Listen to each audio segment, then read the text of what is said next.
everyone, it's a lovely mild spring day here today, unlike some other days that we had this week where the wind was just so strong. But thankfully today is the perfect day to show you around my cottage garden. And some areas look quite different this week. They got a good tidy up last Friday. I had a few friends come around and help me just do some odd jobs around the garden in preparation for the judges who will be coming out in a few weeks. I shared with you last week that I entered the local garden competition, so I've been super busy trying to get the garden looking really nice. I also got around to repurposing that clothes rack which I purchased a few weeks ago, and we'll take a look at that. There's lots of flowers to show you, and when I was tidying up one of my plants this week, I noticed that there was a bird's nest in amongst the branches, and there's some eggs in there as well, so we'll take a look at that, of course from a distance so I don't disturb it. So let's go and get straight into the video now. I'm over here where the raised garden beds are, and this is one of the areas that my friends helped me clear up.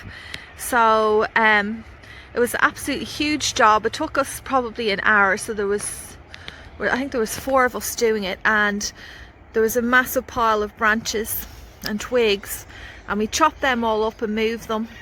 There's a pile of mulch just from tidying up around the garden, and the area looks so different now. It's all lovely and cleared up. And over here there's my grevillea shrub that now has been completely weeded, and it's looking absolutely beautiful. Let's take a closer look at it. I planted this as a little small starter plant probably a few years ago, and I just love grevilleas. I think they're so pretty, and you can get them in lots of different types. This one's more of a shrub one, but you can get them as ground covers, and I've seen people even use them and pruning them into hedges. You can see there that the foliage on it, they're like little pins, they're quite spiky, and then the flowers, these flowers are so popular with the little native birds. They're full of nectar, they're really rich in nectar, and every time I come out to the garden, well, lots of times, maybe not every time, I see all these lovely little birds nestled in this plant, and I'm really pleased that I put it here right beside this bug hotel. I think it just looks really lovely together. Over here I finally got around to filling up these hanging baskets. A few weeks ago I showed you this stand which I got from a local charity shop or thrift store. I don't think I paid much, maybe $10 for it, and I believe it's an old clothes stand. It's pretty cool to have in the garden. It's a bit of an unusual feature, and when I bought it I wasn't sure what to do with it, and then I remembered I had these old hanging baskets which are collapsible net type baskets, and this week I filled them up with some potted colours. So I bought these pansies from the garden centre, and I tried to make them nice and colourful, and I'm quite happy with how it's turned out. This is probably my favourite basket. This one has the red pansies in it, and I just think that red colour with this coconut fibre is a really nice combination. So now what I need to do is figure out where I'm going to put it in my garden. Okay, I'm going to show you something now, but I don't really want to harp on about it. My greenhouse blew over and got wrecked in that wind. You can see the frame over there, and I'll just go and fix it up. Yeah, I lost a few seedlings, but plenty of time to sow some more. And like, I can't be complaining about this, because like this week I saw on Instagram one of the local small farms lost their entire polytunnels with all their plants that they were overwintering. And I mean, this is just a little small problem compared to what they have to deal with. And up here, the anticipation is building for this flower bud to open. This is the Peony Poppy, and look at the size of it. And I can see it looks like it's going to be a purpley pink one. And I can just imagine how big the flower is going to be. I cannot wait. Hopefully next week I'll be able to show you that. Here by the back door I have this huge Monstera plant. And when I was trying to tidy it up this week, I discovered something nestled inside it. So let me go and show you. I'm going to go up to the top of those steps there and look down through the canopy.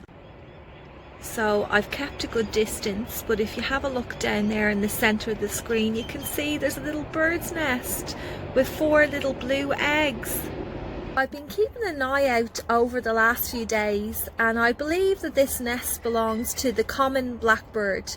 I've seen this little bird flying around near this area, and it's a small little bird with a black body and an orange beak. And these birds aren't native to Australia. They were actually introduced in the 1800s. I will keep you updated on this nest, and hopefully in a few months these eggs will hatch, or however long it takes, and I'll be showing you some little babies. But I can reassure you that I will be keeping my distance. And over here we'll have a look at the Pride of Madeira. And you can see, we'll take a closer look there as the flowers start to open. I got this cutting a few years ago off a lady who was selling them locally, and this year there's going to be lots and lots of flowers. So exciting.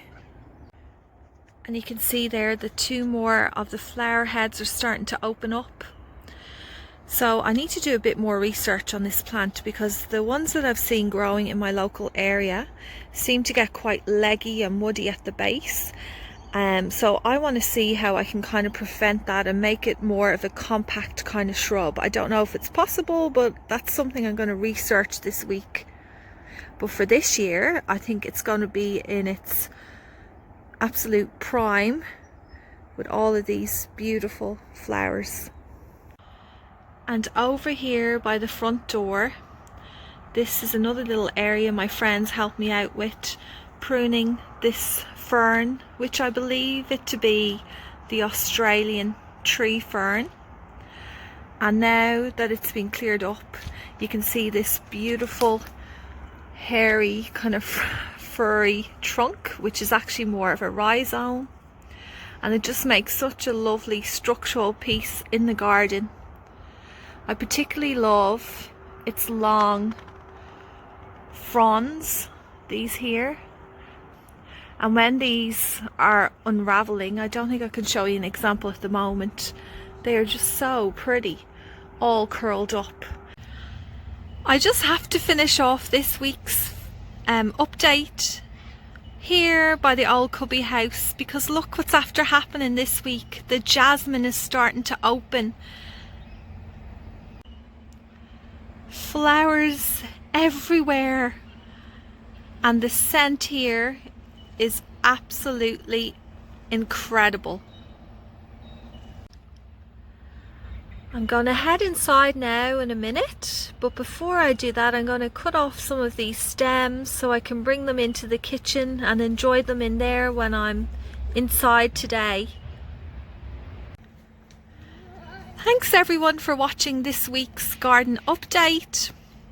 I will see you all again next Friday.